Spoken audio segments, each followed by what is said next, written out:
하나님, 오늘 저희들에게 은혜를 주셔서 육신의 건강을 주셔서 보면은 많은 사람들이 육신의 고통 때문에, 마음의 고통 때문에 바깥에 생활을 하지 못하고 병원 신세를 진 사람이 얼마나 많은지 알게 됩니다. 주님이 그러한 부분에서도 우리에게 은혜를 주셔서 우리가 병원에 가지 않게 해주신 그 사실만 해도 주님께 감사를 드립니다. 정말 마음속 깊이 이 감사가 우리에게 있기를 소원합니다. 아버지 하나님, 주변에 우리만이 아니고 지금 제3세계에 가보면 환경이 엄청나게 나쁘고 입을 것과 먹을 것이 없고 물도 없고 날씨는 덥고 바깥에 나가면 곤충들이 많고 특히 모기가 많고 땀이 매일매일 졸졸 흐르고 그것뿐입니까? 사람들과의 관계성도 다 깨져 버리고 환경을 볼 때 정말 살맛이 안 나는 곳이 전 세계의 대부분의 나라들이 그렇습니다. 그런 환경 속에서도 저희들을 이렇게 편하게 냉방 또 추우면 온방 이거 다 주시고 자동차도 주시고 건강도 주시고 우리가 필요한 것들 많이 주셨습니다. 아버지, 이러한 은혜 속에 살고 있는 저희들입니다. 게다가 우리는 영원한 생명까지도 주님 앞에서 무료로 선물 받았습니다. 이러한 부분이 너무나 감사한데 우리 속에 감사가 없었던 부분 정말 죄송합니다. 주님, 저희들 마음속 깊은 곳에 감사가 넘쳐나게 하시고 그와 같이 기쁨과 평강이 우리에게 있기를 소원합니다. 우리에게 주신 것이 너무나 많은데 아직도 불만이 있고 불안하고 어디에 부족하고 어디에 만족스럽지 못한 부분들이 우리의 모습을 보면 있습니다. 주여, 저희들 용서해 주시고 성령님 이 시간에 우리에게 주시는 말씀을 통해서 성령님의 그 세미한 음성이 우리를 완전히 감싸서 우리로 하여금 우리 예수 그리스도가 과연 왜 핍박을 받으시고 우리를 위해서 십자가에서 죽으셨나를 다시 한번 확인하는 귀한 시간 되게 은혜 베풀어 주시옵소서. 예수님의 이름으로 기도드리옵나이다. 아멘. 제가 얼마 전에 어떤 한 분을 만나 뵀는데요. 이분이 신앙생활은 오래 하신 분인데 이런 질문을 저에게 해요. 무슨 질문이냐면 우리 다 같은 질문들인데 예수님이 하나님이신데 이분이 왜 인간을 구원할 때 그 구원하는 방법을 좀 십자가라는 어떤 그러한 방법 외에 다른 방법을 쓰질 않았을까요? 이렇게 물어보더라고요. 왜 하나님이신데 고통을 받고 핍박도 받고 가난하시고 사람들에게 배척도 당하시고 심지어는 조롱도 당하시고 이 죄인들처럼 십자가에서 이렇게 강도와 같이 이렇게 죽임을 당해야 됩니까? 이걸 우리에게 물어보더라고요. 저에게. 여러분들은 어떻게 생각하세요? 거기에 대해서. 이제 이런 질문들 우리가 많이 하게 되고 여러분 스스로도 아마 그런 질문을 조용히 혼자 할 수도 있어요. 우리가 이런 부분에서 아직 그 정돈이 안 된 부분들이 없지 않아 있거든요. 그래서 오늘은 이런 부분을 서로가 좀 나눠가면서 왜 하나님이 이렇게 하셨는가를 좀 같이 상고했으면 좋겠어요. 인간 구원을 위해서 이런 방법 외에는 다른 방법이 없었을까요? 한번 제가 여쭤볼게요. 다른 방법이 없었을까요? 의문이죠. 예, 맞습니다. 꼭 이렇게 했어야만 되냐 이거예요. 네? 이것이 우리 기독교의 파라독스 중에 하나예요. 제가 이번 이 목요일마다 기독교의 파라독스를 지금 말씀을 드리지 않습니까? 지난 시간에 오신 분들도 계시지만 이 파라독스란 말이 뭐였던가요? 역설이란 말인데요. 역설, 파라독스, 역설이란 말인데 이 모순인 것 같이 보이지만 알고 보면은 그것이 정설이다 이런 말을 역설이다 이런 말 패러독스라고 그래요. 하나님께서 이렇게 그 인간의 죄를 위해서 그 아들을 이 세상에 보내실 때 이렇게 그 아들이 그 좀 편하게 또는 왕처럼 안 그러면 존경받는 모습으로 보내지 않으시려고 하나님이 딱 결정을 하셨어요. 인간들에게 보내실 때. 그래가지고 이제 그 우리 잘 아는 창세기 3장 15절에 그 여자의 후손으로 이제 내려가신다 그런 말씀 우리 수없이 많이 들었잖아요. 그 여자의 후손으로 내려가신다 하면서 거기에 내용을 보면은 고통을 받으시는 하나님의 그 아들의 모습을 거기서 보여주세요. 십자가에서 죽으시는 모습을 상징적으로 보여주시면서 말이죠. 그때부터 시작해서 계속해서 구약 전체를 보시면은 그 동물을 잡아서 어린 양을 제사 지내는 방법으로 계속 보여주셨어요. 그러면서 나중에 그 제사 지내는 것이 천막에서 하다가 성전으로 오고 그 성전 자체가 나중에 예수님이 그것이 내 모습이다 그러는 거예요. 이렇게 하면서 계속해서 구약 전체에서 그 예수 그리스도가 이 고통을 받으시면서 오신다는 그러한 내용을 구약 전체에서 끊임없이 우리에게 보여줬어요.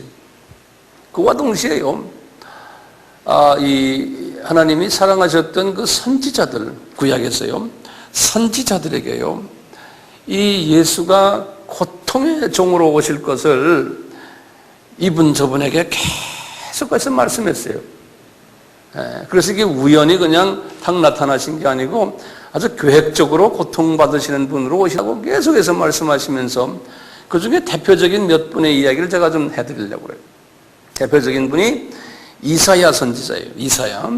이사야는 예수님 오시기 몇 년 전 분이었던가요? 700년 전 분이거든요. 700년 분인데 이 이사야 선지자에게 하나님이 뭐라고 말씀하시냐면 이사야야, 이제 저희 구세주가 오실 텐데 그 구세주가 어떻게 오시냐면 이사야서 53장 3절의 말씀이에요. 먼저 성경 구절은 하나하나 적어놔두세요. 이 동족인 유대인들에게서 엄청난 배척을 당할 거다 이렇게 이야기하는 거예요. 그 구세주가 인간으로 오시는데 배척을 당하는 사람으로 그분이 취급을 당할 거라는 거예요. 그래가지고 뭐냐면 그는 멸시를 받아서 많은 유대인들에게서 싫어지는 바 되기라. 사람들이 다 싫어한다는 거예요, 그분을요. 그러면 간고를 많이 겪는다는 거예요. 그분이 간고가 뭐냐면 sorrow를 간 거예요. 슬픔을 한국말로 중국말로 그렇게 sorrow라고 간고라고 그랬어요. 그 다음에 질고를 많이 당한다는 거예요. 이분이 질고라는 말은 뭐예요? 고통이라는 말이에요. suffering, 영어로는 suffering 그랬어요. 이 고통을 많이 당하고요. 사람들에게 멸시를 당하면서 사람들이 볼 때 그분을 볼 때 귀히 여기지를 않는다는 거예요. 존경하지 않는다는 거예요. 이런 모습으로 예수님이 오신다는 거예요. 이런 모습으로 이렇게 말하는 거예요. 이 모습으로 오신다고 말씀하신 분이 말이죠. 삼위일체론에 의하면 여호와께서 이렇게 말했거든요. 여호와께서 이사야 선지자에게 말씀하셨다니까 누가 이런 말을 한 거예요? 예수님 자신이 이사야에게 이렇게 말씀하신 거예요. 내가 이런 식으로 올 거다. 그리고는 이분이 실제로 오셔가지고 어떻게 했어요? 오셔가지고요. 요한복음 1장 11절에 그랬어요. 요한에게 말했어요. 이분이 자기 땅에 왔는데 뭐라고 그랬어요? 자기 백성들이 이분을 영접하지 않았다는 거예요. 이렇게도 말씀하시고 요한복음 5장 43절이 본인이 직접 예수님이 하신 말씀 들어보실래요? 나는 내 아버지 이름으로 왔는데 너희가 영접치 아니하고 다른 사람이 자기 이름으로 이렇게 오면은 영접하지만 나를 너희들은 영접을 안 할 거라는 거예요. 왜냐하면 이미 구약에서 말씀하신 것을 지금 이루시는 거예요. 아까 말씀한 건 요한복음 5장 43절에 그렇게 말씀하셨어요. 그런 말씀 다 좀 적어 놓으세요. 안 적어놓으면요, 이게 내 것이 아니에요. 이거 그냥 이렇게 귀로만 듣고만 있으면 이게 내 것이 아니에요. 네. 누가복음 4장 29절에서도 마찬가지예요. 예수님이 회당에 들어갔는데, 유대인들이 예배보는 회당에 들어갔는데 유대인들이 막 일어나가지고요, 예수님을 동네 밖으로 막 쫓아냈어요. 예. 그래가지고 막 예수님을 어디까지 밀었냐면 그 동네 산이 있는데 산 밑에 낭떠러지까지 밀고 가서 밀쳐서 떨어뜨리려고 그러신다는 거예요. 예수님이 그걸 딱 보고는 싹 그냥 피해서 딴 데로 가셨다 그랬어요. 누가복음 4장 29절에. 이게 이 사람들이요, 예수님도 이렇게 하시면서 누가복음 17장 25절에 분명히 말씀하시기를, 그러나 자신이 먼저 많은 고난을 받게 될 것이고, 본인에 대해서 말씀하시는 거예요. 이 세대에 내가 버림바가 되어야 할지니라. 이게 맞으면 여기 보면 영어로는 그래서 he must, 그렇게 써놨어요. 자기가 사람들에게서 고난을 꼭 받아야 되고, 그 다음에 사람들에게서 버림을 꼭 받아야 된다는 거예요. 왜냐하면 이분이 구약의 선지자들을 통해서 이렇게 말했고, 그 다음에 하나님의 계획이 그렇다는 거예요. 하나님의 계획이. 또 하나님의 계획을 보면요, 다윗에게 말씀하신 게 있어요. 다윗에게 시편 41편 9절에 하신 말씀이 있어요. 하나님이 다윗에게 말씀하시는 꼭 다윗이요, 자기 모습을 보면서, 환상으로 보면서 그 다윗의 모습이 신약에 와서 그게 예수님의 모습이었어요. 그래서 다윗이 시를 쓸 때 자기 모습으로 환상이 보여요. 그게 다윗이 예수님의 표상인데요. 그래서 그랬어요. 나의 신뢰하는 바, 내 떡을 먹던 가까운 친구도 나를 대적하여 내 발꿈치, 자기 발꿈치를 들고선 자기를 대적한다는 거예요. 다윗이 딱 보니까 자기의 모습인데 이분은 그 모습이 예수인 줄 몰랐잖아요. 그런데 보니까 말이죠, 자기하고 가까운 한 양반이 자기를 대적하고는 나중에 가서 발꿈치를 들고 막 자기를 공격한다는 거예요. 이 사건이 누구를 통해서 이루어졌어요? 이 가룟 유다를 통해서 이루어진 거예요. 그러면서 가룟 유다를 통해서 이루어질 때 이 말씀이 꼭 이루어져야 된다는 거예요. 구약에 누구하고 말한 거예요? 다윗에게 말한 말씀이 꼭 이루어져야 된다는 거예요.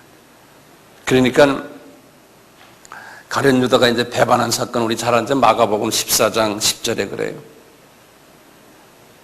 그러니까 예수님은 지금 이렇게 핍박을 당하시면서도 사람들의 관계 속에서 가장 가까운 사람에게서, 그분이 가룟 유다가 재정 부장이었잖아요.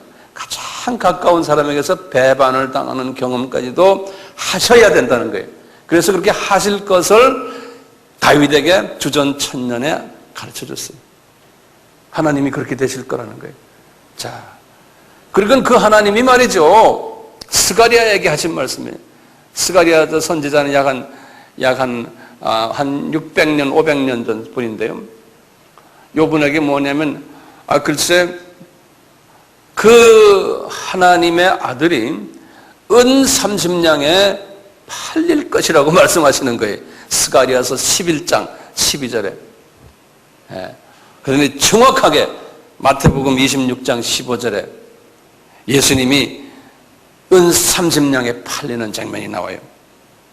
가룟 유다가 대제사장들에게 가서 말하되 내가 예수를 너희에게 넘겨주리니, 가룟 유다가 그러는 게 대제사장, 내가 넘겨주겠다. 얼마 나에게 주겠냐? 그러니까 그 대제사장들이 은 30냥을 달아서 탁 던져줬어요. 그러니까 정확하게 스가랴에게 예언했던 그 말씀이 그대로. 은 30냥은 뭡니까? 그게 조그마한 동물 가격이에요. 그러니까 예수님을 그렇게 낮은 가격으로 본다는 거예요. 아주 낮게. 이런 이야기하면 성경에 여러 군데 있어요. 다윗에게 또 말씀하시기로요, 시편 27편 12절에 그랬어요. 이 구세주 예수에 대해서 많은 사람들이, 위증자들이 많이 나온다. 위증자들이, 거짓말로 증거하는 자들이 많이 나와가지고요, 악을 토해낸다고 그랬어요. 그분에게 막 이렇게. 이런 불의한 증인들이 많이 나오는데, 예수님이 실제로 그 불의한 증인들에게 많은 상처를 입으셨어요. 마태복음 26장 60절, 61절 그러면서 거기에 60절에 보면 그랬어요. 거짓 증인들이 많이 나와서 예수에 대해서 거짓으로 말하면서 십자가에 못 박게 하고 나중에 가서는 예수님의 그 죄가 없는 것을 깨닫고는 가로되 이 사람이 거짓말한 게 또 하나 있습니다. 그러면서 이분이 말이죠. 성전을 헐어라 그러고 사흘 안에 다시 짓겠다 했는데 그런 거짓말을 했습니다. 이분이. 이렇게까지 막 덤벼드는 거예요. 네. 이렇게 말이죠. 예수님이 여러모로 사람들 앞에서 상처를 받고 인격적으로 모독을 받고 이렇게 하신다는 거예요. 예수님이. 지금 십자가에 죽으신만이 아니고요. 네? 또 이사야서에 그랬어요. 이사야서 53장 7절에 그랬어요. 예수님이 고소를 당할 때 침묵하고 말을 안 한다고 그랬어요. 고통을 당할 때요. 사람들이. 그래서 그랬어요. 이사야서 53장 7절에 그랬잖아요. 이사야에게 보여주신 거예요. 예수님이 어떤 모습으로 계실까. 그가 곤욕을 당하여 괴로울 때에도 그 입을 열지 아니하였음이며 마치 도수장으로 끌려가는 어린 양과 털 깎는 자 앞에 잠잠한 양같이 그 입을 열지 아니하였도다 그런 거예요. 시편 38편 13절 14절에도 똑같이 다윗에게 말했어요. 나는 귀먹은 자같이 듣지 아니하고 벙어리 같이 입을 열지 아니하오니 나는 듣지 못하는 자 같아서 입에는 꽉 막혀 있다는 입이 꽉 벙어리처럼 있다는 그런 식으로 다윗이 공격하는데 자기 자신이 공격을 받는데 가만히 있었다는 얘기. 그리고는 예수님이 실제로 그랬거든요. 공격할 때 말을 안 했어요. 가만히 계셨어요. 나를 때리는 자들에게 내 등을 맡기며 수염을 뽑히고 나의 뺨을 맡기며 수욕과 침뱉음을 받겠다고 이사야에게 50장 6절에 또 그렇게 말씀하죠. 근데 그대로 그냥 신약에 와서 예수님의 삶 속에서요. 이 말씀하신 게 그대로 이루어지는 걸 제가 지금 설명하는 거예요. 마가복음 14장 65절에 그랬어요. 그에게 침뱉음에 그의 얼굴을 가리우고 주먹으로 막 치며 가라되 선지자 노릇을 하는 자야. 이 군인들이 밑으로 내려와라. 한번 오라. 그러면 손바닥으로 탁 다시 한번 치고 로마 군인들이 이럴 때 가만히 계세요. 예수님이요. 이유 없이 또 미워함을 많은 사람들에게서 예수님이 당하셨어요. 그래서 시편 69편 4절에도 그랬어요. 다윗에게 보여준 게요. 무고히 나를 미워하는 자가 내 머리털보다 많다는 거예요. 예. 그러니까 모든 사람들이 예수님을 다 미워한다는 거예요. 예? 그러니까 예수님이 성육신화에서 인간으로 오실 때도 보면 요한복음 15장 23절에 그랬어요. 나를 미워하는 자가 엄청나게 많구나 그러는 거예요. 이렇게 지금요 예수님께서 어려움을 많이 당하시는데 이런 어려움들이요. 이분이 나중에 이런 말도 했죠. 본인이 거처도 없는 거예요. 마태복음 8장 20절에 그랬죠. 예수께서 이르시되 여우도 굴이 있고 공중에 새도 거처가 있대 오직 인자는 머리 둘 것이 없다. 지금 하나님께서 지금 인간으로 오셔가지고 어떤 대접을 받을 것을 쫙 지금 말씀하시는데 이것이 이미 선지자들에게 다 말씀하셨다는 거예요. 그래가지고 그 말씀하신 것이 그대로 현실 속에서 하나하나 이루어진다는 거예요. 이사야에게 다시 또 말한 게 있죠. 이분이 죄인들과 함께 십자가에 달려서 죽으신다는 거예요. 이사야서 53장 12절에 그랬어요. 그가 자기 영혼을 버려 사망에 이르게 하며 범죄자 중 하나로 헤아림을 입을 것이라는 거예요.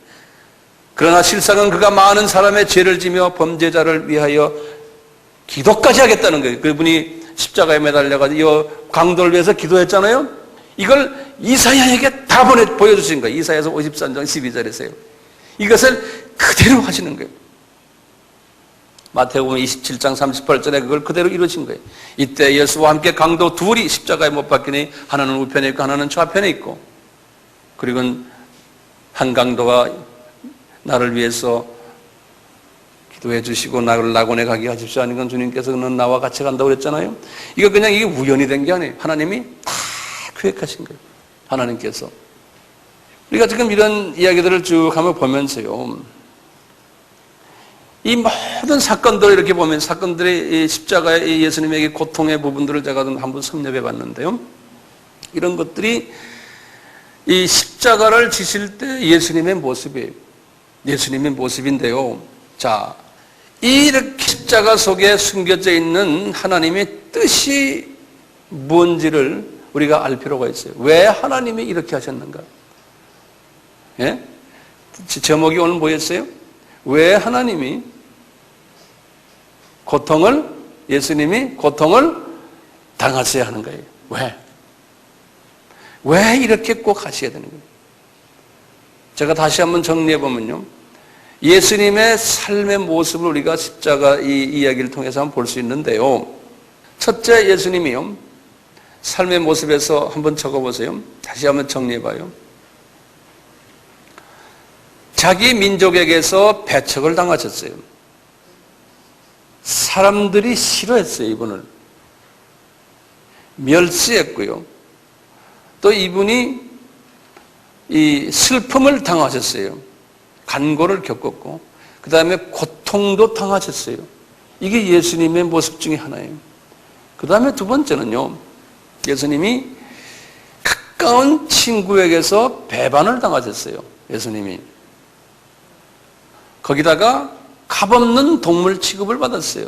은 30냥에 팔렸어요. 은 30냥에. 이것도 다 하나님이 그렇게 하실 거라고 예언했던 거예요. 그 다음에 주변에 거짓 증인들이 많아요. 예수에 대해서 있는 말 없는 말 거짓말 해가지고 예수님을 괴롭히는 자들이 많았어요. 또 이분이 고소를 당할 때 어떻게 했어요? 침묵했어요. 자기 변명을 하질 않았어요. 예수님이. 그리고는 매맞고요.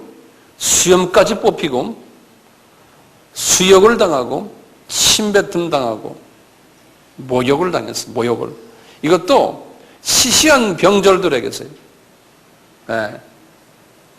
그 다음에요. 별 이유 없이요. 7번째. 미워하는 사람들이 그리 많았어요. 예수님을. 별 이유 없이. 거처도 없었어요. 그리고는 죄인들과 함께 십자가에서 또 죄인 모습으로 죽으셨어요. 강도들이 당하는 그러한 벌을 그대로 같이 받으셨어요. 하나님이 이것을 계획하신 거예요. 이렇게 아들이 죽을 거라는 거예요. 꼭 이렇게 해야 된다는 거예요. 이 사건은 우리에게 뭘 시사해요? 이 사건은 우리가 섬기는 하나님이, 우리가 섬기는 우리의 주님이 이런 고통을 당하실 거라는 거예요. 이런 고통을. 네. 이게 어떻게 된 겁니까? 그리고는 오늘 말씀 속에서 우리 누가복음 14장 27절의 말씀을 보시면 우리 주님이 하시는 말씀이 누구든지 자기 십자가를 지고 나를 쫓지 않는 자도 능히 나의 제자가 되지 못하리라. 이렇게 말씀하시면서 26절에 이렇게 하신 말씀이 있어요. 무릇 내게 오는 자가 자기 부모와 처자와 형제와 자매 및 자기 목숨까지 미워하지 아니하면 능히 나의 제자가 되지 못하고 누구든지 자기 십자가를 지고 나를 쫓지 않는 자는 능히 나의 제자가 되지 못하리라. 이게 십자가, 자기 십자가가 뭐냐면 그게 26절 말씀이에요. 자기 부모와 처자와 형제와 자매 및 자기 목숨까지 미워하지 아니하면 이게 자기 십자가예요. 이제 가장 가까운 사람들이 부모와 처자와 형제와 자매 및 자기 목숨까지 미워하지 않으면 능히 나의 제자가 되지 못한다. 그러나 자기 십자가를 지고 나를 그렇게 쫓아야만 된다는 거예요. 이게 무슨 말입니까? 우리 주님을 따라오려면, 특히 제자가 되려면요, 이 제자가 되려면은 이런 그 환경 속에서 편안한 가정을 가지고 이 가족들과 좋은 관계 가지는 건 당연한 거예요. 그렇지만 가족에 매달려서 눈이 가족에만 있고 또 주변에 자기 가까운 사람들 그 안에만 눈이 탁 들고 예수님을 바라보지 못하는 사람들, 그런 사람들은 크리스찬은 되지만 제자는 되지 못한다는 거예요. 그래서 만약에 가족은 자기가 가족 때문에 하루에 24시간을 다 보내는 사람은 자기 집안에 자기 어떤 자기 일만 가지고 24시간 보내는 사람들은 제자가 아니라는 거예요. 그런 사람들은 그냥 크리스찬이라는 거예요. 그런데 그렇지 않을 때에 아픔이 있는 거예요. 그것이 자기 십자가예요. 예. 내가 손해보는 일들이 많고 참아야 되는 일들이 많고 지금 예수님도 여기서 지금 마찬가지로 많은 부분에서 예수님께서 받지 않아야 될 부분들을 많이 받으셨어요. 왜 그러셨냐면 우리가 이제 주님을 따라가려면 제자가 되려면 이 세상에서 모든 것이 다 잘 되고 모든 것이 다 내 뜻대로 되면은 제자가 될 수가 없다는 거예요. 왜 그럴까요? 왜요? 이 제자라는 건 뭐 하는 사람들이에요? 제자는요, 이거 소수인데요. 다수 크리스찬은 아니에요. 소수 크리스찬 가지고 말씀하시는 거예요. 다수 크리스찬들은 예수가 이런 고통을 당한 것 때문에 이익을 본 사람들이에요. 하나님의 백성이 됐으니까요. 그런데 이제 소수 크리스찬들은, 이 제자들은 뭘 하는 사람들이냐면 하늘나라의 일들을 사람들에게 보여주는 자들이, 하늘나라가 무엇인가에 대해서 하늘나라의 일들, 하늘나라의 비밀들을, 근데 그 하늘나라가 이 세상에 없거든요. 저 위에 있거든요. 미래의 하나님의 나라예요. 이 세상 이후에 살고 있는 이것도 하늘나라 중에 하나지만 이건 잠깐 있는 거고요. 그러니까 제자들은 예수 그리스도의 대사예요. 엠바세더, 대사로서 저쪽 나라의 일들을 이 세상 사람들에게 알려주는 일을 하는 분들이 제자들 아닙니까? 그것이 꼭 우리도 될 수 있어요. 자, 이런 사람들은 이 눈이 말이죠.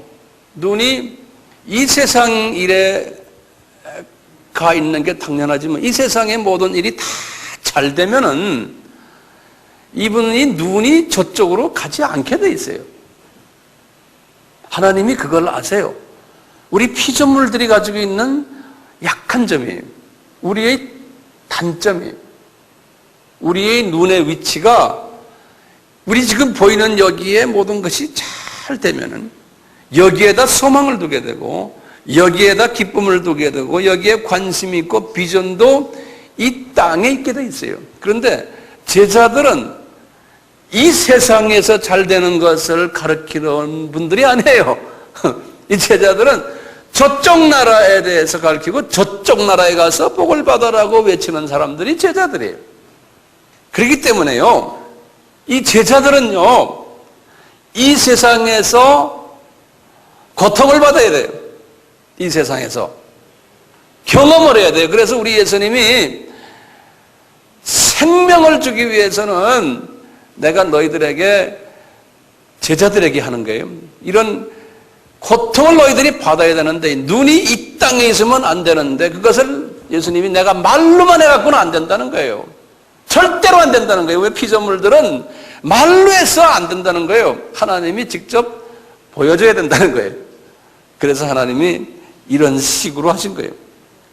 하나님이 말이에요, 시시한 피조물들에게 멸시를 당하고요, 고통을 당하고, 친구들 세상 보지 말으라고 가룟 유다 사랑하셨잖아요. 그렇지만 그 가룟 유다가 나중에 은 30냥에 파는 일도 하고요, 주변에 많은 사람들이 저분이 하면서 막 그냥 위증도 하고요, 고소도 당하고 그럴 때 가만히 있으라는 거예요. 제자들 보고도요.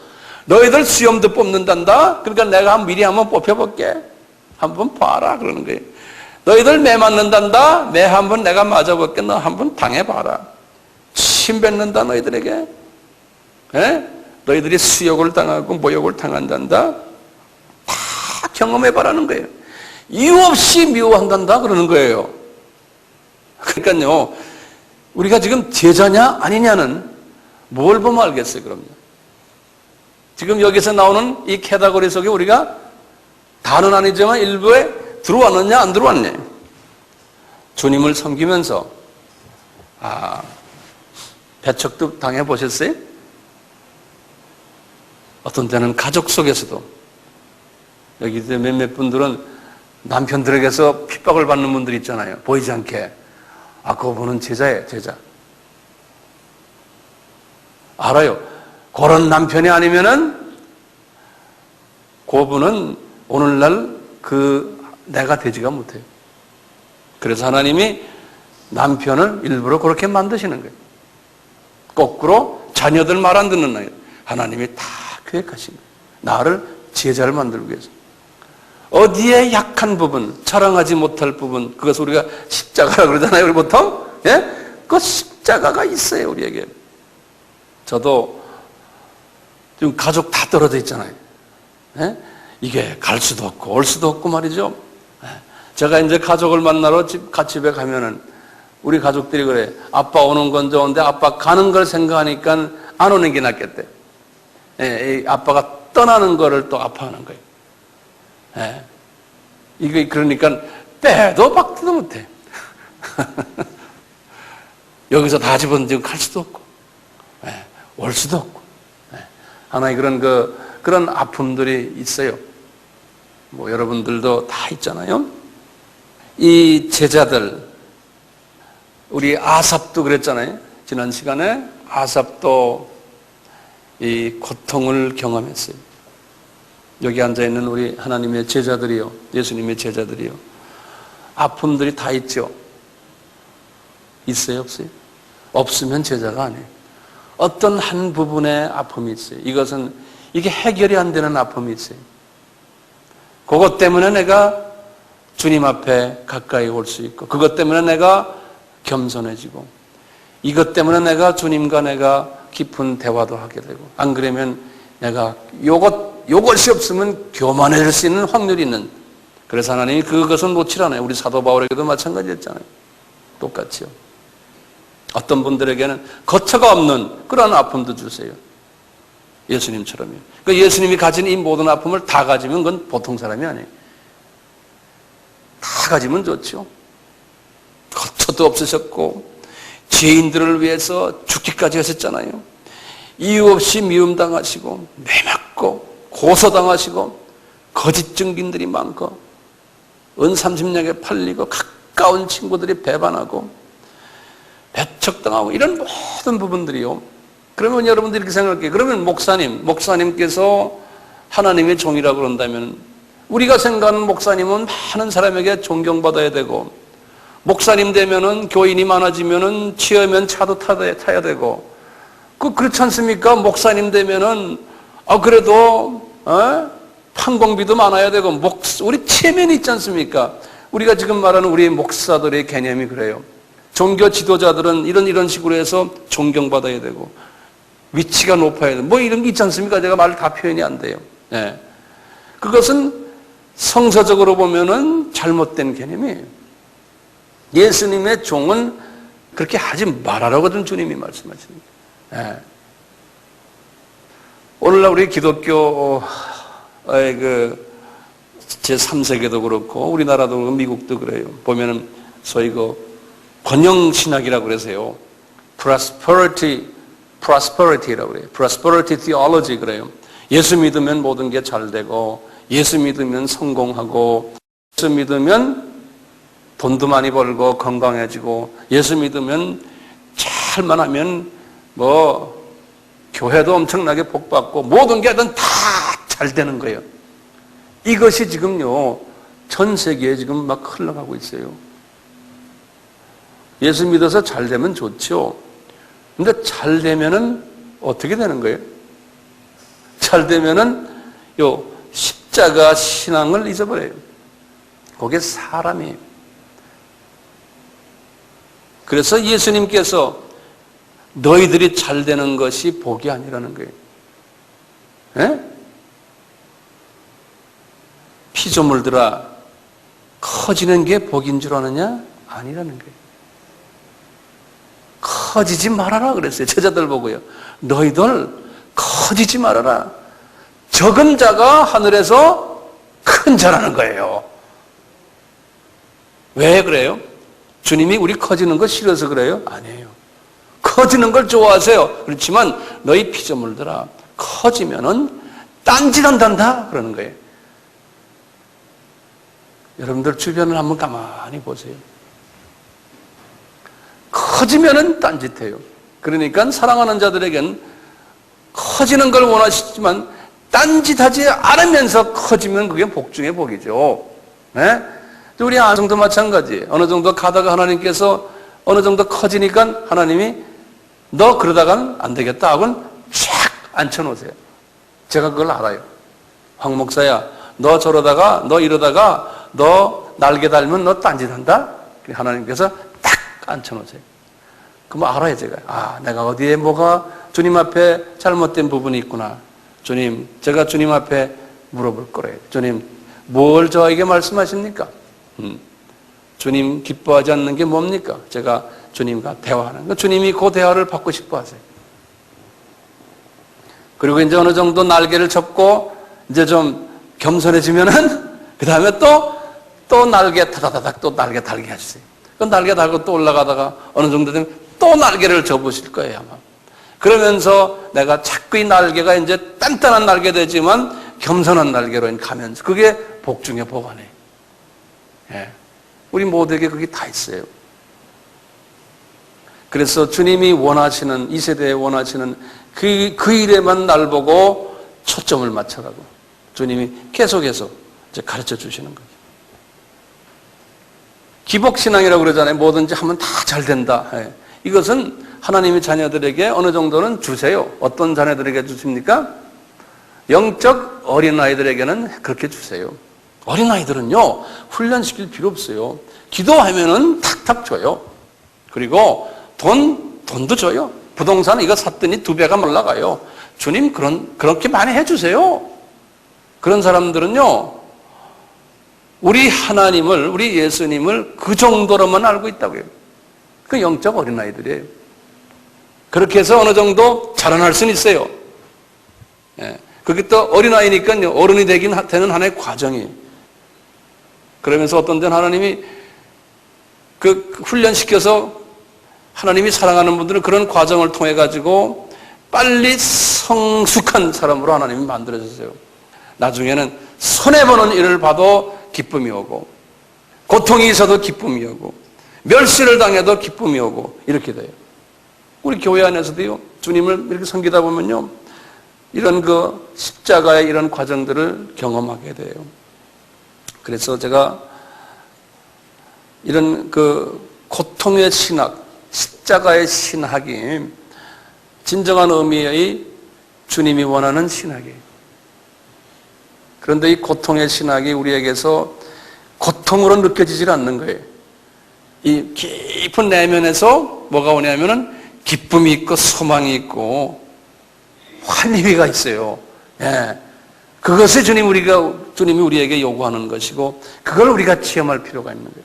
우리 주님도 마찬가지였거든요. 고통을 당하시면서도 마음속에 깊은 기쁨이 있다고 그랬어요. 히브리서에 보면 그랬어요.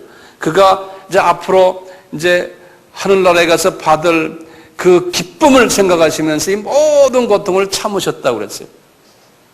이렇게 함으로써 많은 사람이 구원을 받을 것을 이분이 다 보시고서 그 기쁨을 생각하시면서 이 고통을 이분이 참으셨다. 제가 결론적으로 한마디 드리겠어요. 우리 주님이 우리에게 이런 걸 보여주셨기 때문에 우리가 우리 주님을 섬기면서 건강에 좀 이상이 와요. 그러면 그게 뭡니까? 그게 복의 사인이 십자가의 하나의 사인이 물질에 좀 문제가 와요. 그건 뭡니까? 주님을 열심히 섬기는데 그것은 복의 사인이에요. 주님을 열심히 섬기는데 관계성에 문제가 와요. 그것도 일방적으로 내가 자꾸 이상한 소리 듣고 정말 억울한 일들을 당해요. 그 하나님이 허락하세요. 그럴 때 어떻게 하라고 그랬어요? 예수님이 어떻게 했어요? 가만히 침묵하셨어요. 예수님이 그렇게 하셨잖아요. 우리가 그대로 배우는 거예요. 내가 불이익을 당했을 때도 침묵하고 가만히 있어주는 거예요. 그 연습 우리가 해야 돼요. 오해를 당해도 마찬가지고요. 멸시를 당하고 배반까지 당할 각오를 하셔야 돼요. 정말 주님의 제자가 되시려면. 이런 경험을 많이 당하셔야 돼요. 왜냐하면 우리 주님이 우리에게 너희들이 내 십자가를 진 이런 스타일로 네가 십자가를 지지 않으면 할 때 아까 제가 말씀드린 한 10가지의 모든 예수님이 받으셨던 거 있잖아요. 그것을 우리가 받아야 된다는 거예요. 네. 그래서 야고보에게 분명히 말씀했어요. 너희가 이런 시험을 당하거든 온전히 기뻐하라는 거예요. 이런 지금 주님이 당하신 이런 것을 우리 삶 속에서 예수를 섬기다 보면 당할 때 너의 믿음의 시련이 인내를 만들어내고 인내를 온전히 이루게 되면은 주님이 보실 때 너희는 정말로 온전한 사람이다. 다시 말하면 하늘나라에 올라가서 이 높은 계급으로 인정받는 그러한 위치에 간다는 거예요. 그래서 주님이 야고보서 1장 12절에 이런 말씀하셨잖아요. 시험을 참는 자는 복이 있다. 이 시험이라는 훈련이 내가 계속 낮아지는 훈련, 예수님을 따라가는 훈련이 낮아지는 훈련이에요. 이것을 받는 자는 복이 있다는 거예요. 그러니까 고통을 주님을 섬기기 때문에 오는 고통을 받는 자는 복이 있는 사람이에요. 복이 있는 사람이에요. 그런 이런 사람들은 소수 많지가 않아요. 절대로 많지가 않아요. 예. 많은 사람들은 뭐냐? 주님을 따르기 때문에 더 잘 되는 게 그게 눈에 보이는 복을 또 추구하는 것이 많은 사람, 나머지 대부분의 크리스찬들은 그래요. 그런데 소수의 크리스찬들은 주님의 방법으로 따라가는 사람들이에요. 이 사람들은 복이 있다는 거예요. 그래서 이것이 옳다 인정을 받은 후에는 뭐라고 그랬어요? 하나님 볼 때 합격이다. 이제는 어느 정도 됐다. 그러면 그게 이제 우리 죽을 때 이제 하나님께서 이제 그러실 거예요. 그럴 때 주께서 자기를 사랑하는 이 사람들에게 약속하신 생명의 면류관을 하나님이 주시겠다는 거예요. 다시 말하면 하늘에 올라가면 엄청난 높은 위치에 딱 앉혀 놓으시겠다는 거예요. 네. 그래서 하나님이 우리에게 역성육신 하셔서 이런 고통을 쫙 당하시면서 십자가 사건을 보여주시는 이런 모든 것이 실은 본인한테는 괴롭지만 우리를 위해서 그렇게 하셨다는 거예요. 그러니까 주님이 우리에게 너희들 네 십자가를 지고 따라와라는 거예요. 그러면 네가 내 제자라는 거예요. 제자라는 건 에브리바디가 아니에요. 제자라는 건 소수의 하나님 사람들이에요. 그걸 따라올 때요. 이 환경적으로는 어렵지만 내 마음속에는 기쁨이 있는 거예요. 그러니까 우리 이 찬양 속에서 우리 그 찬양 속에서 기쁨이 확 있고, 예? 그 속에서 그냥 보이지 않는 겉으로는 안 보이지만 안에서 있는 그 환희와 만족과 감사가 막 흘러나오는 게 찬양 속에서 나오지 않습니까? 이것이 있다는 거예요. 왜냐하면 하늘의 상이 분명히 있기 때문에 그렇잖아요. 그걸 우리가 딱 보고 있거든요. 하나님의 약속이시니까 이 하늘의 상이 우리에게 많을 거예요. 예수님이 왜 고통을 당하시면서 십자가에서 죽으셨을까? 딴 방법이 없을까? 딴 방법을 택하지 않으셨어요. 왜? 우리를 위해서요. 제자들을 사랑하시기 때문에, 제자들에게 너희들은 피조물이기 때문에 이 세상에서 좋은 너희들은 나를 보지 않고 나의 관심이 없어지고 미래에 대한 관심, 저쪽 하늘나라에 대한 관심이 없단다. 그렇기 때문에 너희들의 눈이 천하라에 가기 위해서는 이 땅에서 내가 지금 보여줄 테니 이렇게 삶을 살아야지만 너희들이 저 나라를 볼 수 있단다. 그러니까 내가 하는 걸 그대로 따라와라 이거야. 그러면 너희들에게 엄청난 복이 있는데 그 복을 지금 여기서 말하기로 생명의 면류관으로 내가 너에게 보태줄까 마. It's good for you. 그럼 영어로 말하면, 네? 너에게 대단히 좋단다? 해봐라 이거예요. 그래서 알았어요. 따라가는 그 사람들이 제자들이라는 거예요. 네. 우리 모두 다 그런 사람들 됐으면 얼마나 좋겠어요? 우리 주변에 지금 그런 사람들이 있잖아요. 이렇게. 감사하죠? 오늘 특별히 기도하시면서 오늘 말씀을 좀 깊이 생각해 주세요. 주님, 나에게 육의 가시가 하나씩, 최소한 하나씩 있죠. 나의 아픈 부분들. 이거 하나님이 나에게 이걸 허락하셨구나. 여기에 대해서 감사하게 생각하시고, 이게 내 십자가구나라고 생각하시고 감사로 주님 앞에 대화하는 시간이 되었으면 하는 것이 오늘 이 말씀의 주제와 연결될 것 같아요.